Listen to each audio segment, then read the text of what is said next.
tadig di sa tuyang programa na Perspektibo. Sa giraray nakatutok po kamo sa Veritas Legazpi 1008. Patinawan po, nahihiling kita sa DCTV Channel 2. And of course, sa tuyang Facebook page na Radyo Veritas Legazpi. So pinag-uro ng tangunyan mga Katiwala, ngunyan na hapon, ining Chinese New Year. So mga elements kay ini, so mga tradition na associated digdi. And nasabi niya to, na igwang 12 zodiac animals. So, ano ngunyan ang origin kang lunar calendar? Traditionally, ang pinagsusunod kang mga Chinese, iyo sa indang native lunar calendar, which is based on observations and measurements of astrological phenomena. So, mga nangyayari dyan sa heavens. Pinag-adapt kang China ang Gregorian calendar kang 1912. Kung hilingon niya to, very recent lang.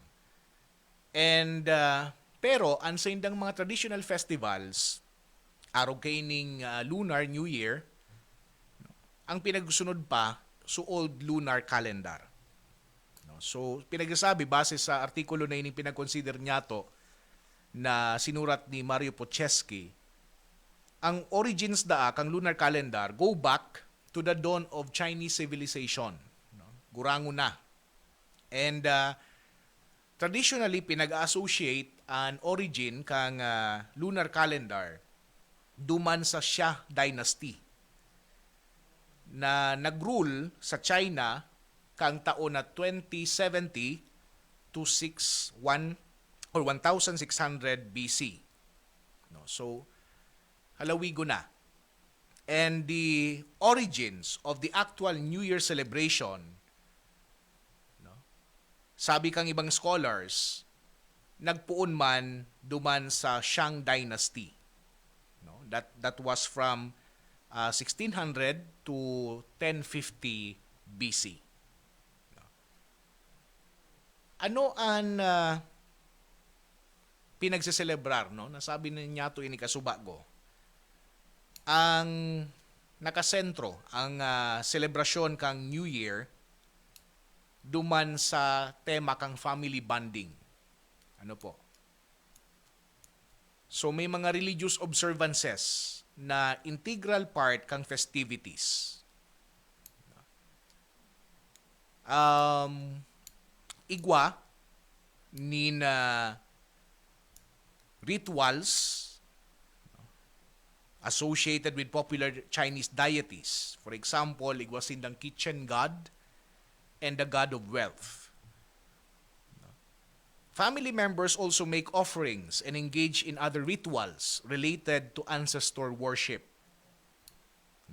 And kasabay digdi, so pag-offer nin mga pagkakan and burning of incense duman sa mga altar ninda sa sayindang mga harong. Ang saro sa pinagigibo kan mga tao, iyo ang pagduman sa Buddhist or Taoist temples, as well as other places of worship. As in, ang ginigibo ninda usually sa mga traditional forms of piety. Mga kostumbre na ini. Pag-offer din incense and praying for good luck and fortune. So mga Dracula na mga templo, they tend to become very busy during these days. Kasubago nagkaigwani na misa duman sa St. Jude na pinanginutan ni Father Bernie. And magayon so mga ginigibo duman, not necessarily na mas masabutan. Not necessarily na, kumbaga, garibaga, ibahon, so mga elemento duman ng mga Kristiyano sa selebrasyon na ito. Although what yan tayo, pag-urulayan. Pero nasabi ko lang, sa first hand na experience ko, so, pag incense, and pinaliwanag man duman, kang ni Father Bernie, na kasabay ini duman sa commandment kang mahal na Diyos actually, na magtaunin paggalang, nagalangan ang mga magurang, ang mga otoridad. So in any way, Atyan kaya taning sararon kasanaan discussion manunungod man sa Kristiyanong pagtubod. Saro pa digdi sa modern element. Ano po? Iyuan paghiling kay itong New Year's Gala. No? Saro ining variety show na yaon ng karantahan, sayaw, comedy, drama. No? Nagpuni ni kang 1983 and padagos ini na pinag-i-air duman sa CCTV na iyo ang national TV broadcaster kang China. Yan. Gini ang mga pinagigibo niya na Chinese New Year. At yan, hilingon niya to kung ano man ang pinagsasabi, paano magselebrar bayaan sa rong Katoliko na may Chinese descent. Paano ang sarong Kristiyano na may Chinese descent or Catholic Chinese magselebrar kang Chinese New Year. Ano po? Yan ang satuyang hapot kasubago. And siguro kita man ng mga kung wala kitang Chinese descent, no? Magayon na maaraman niya to initangani na minsan po baga inaarog niya to ang mga kostumbre, no? Kang mga Filipino-Chinese. So magayon man na mahiling niya to, no? Kung ano ang acceptable and superstitious sana. Ayan. Kaya digdi sa sarong artikulo sa Salt and Light na website na sinurat ni Patrick Chan Yin kang last year, naghapot siya. How much should we follow these customs and practices? Which one are harmless traditions and which ones are mere superstitions? Yan. So, ang pinaka-inutdaa na dapat gibuhon is to understand each practice's underlying beliefs. Ang sarong Kristiyano na Chinese must have a correct understanding of Chinese traditions and their significance so that he or she can deal with these issues wisely from a biblical standpoint and be a good witness and testimony for Jesus Christ. So, kasabay digdi siyempre mang katiwala ang pagsabot kan mga original belief asin man mga current attitudes towards Chinese New Year practices. No.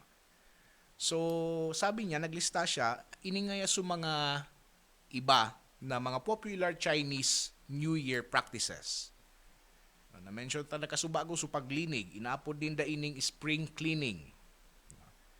So, spring cleaning in preparation for the Chinese New Year is an acceptable practice as long as we do not get caught up in the superstitious belief that if we sweep the floor during Chinese New Year, we will lose our blessings and good fortune.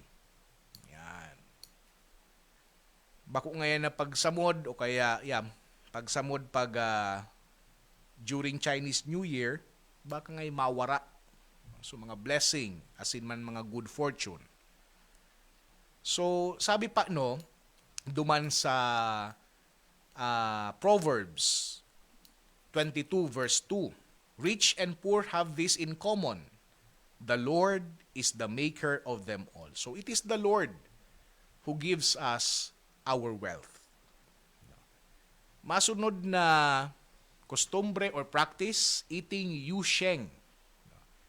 So, sabi kang author, concerning the eating of yusheng, which is a symbol of prosperity, while it is not wrong to ask the Lord for spiritual and financial prosperity and well-being, dapat maging careful kita. Not to be unduly concerned about material wealth and success. Ang satuyang kagurangnan, minabendisyon sa tuya, nagtataw sa tuya, nin kadakol na mga regalo. No. But we should practice kung ano ang sinasabi duman sa Deuteronomy 8 verse 8. Anong sinasabi duman? But remember the Lord your God, for it is He who gives you the ability to produce wealth and so confirms His covenant, which He swore to your ancestors as it is today. Di malingawan na ang mahal na Diyos iyo ang nagtatao din biyaya sa satuya. Pangatulo na practice supag express nin wishes. No? What about the greetings that the Chinese give one another in this season? Washi Yuri Yi, which means may everything you wish for be fulfilled. No? Sabi kang author, there is no harm in giving general wishes during this time. Taginigibo taman ng gadiyan pag may birthday o kaya pag may wedding. Pero a Christian should not or should be careful not to wish people good luck. For it is God and not luck that determines all things. So it is much better to say, sabi kang author, God bless you. Ang Diyos ang magbendisyon sa imo. Paano naman nini, may kostumbre pa ano mga Katiwala na nagtataunin mga mandarin oranges. Ano man ang masasabi kay ni Digdi? Well, ini paano pinag-symbolize kay ni iyo ang gold. Ano po? So the fruit itself is no great significance, but over time, the fruit has become so associated with luck and good fortune.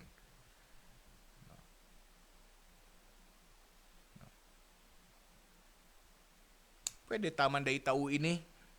Pero ipagirumdom sa lambang saro that success comes from the Lord. Hali po iyan sa Psalm 75 verse 6. Kadakol pang manunungod na pagkakan, no? Nagutom lugod ako. Sa satuyang pagbabalik-ilingon tapa, ano pan mga simbolismo kay ning Chinese New Year and paano niya to ini ma-interpret, no, para sa sarong Kristiyano na may Chinese descent.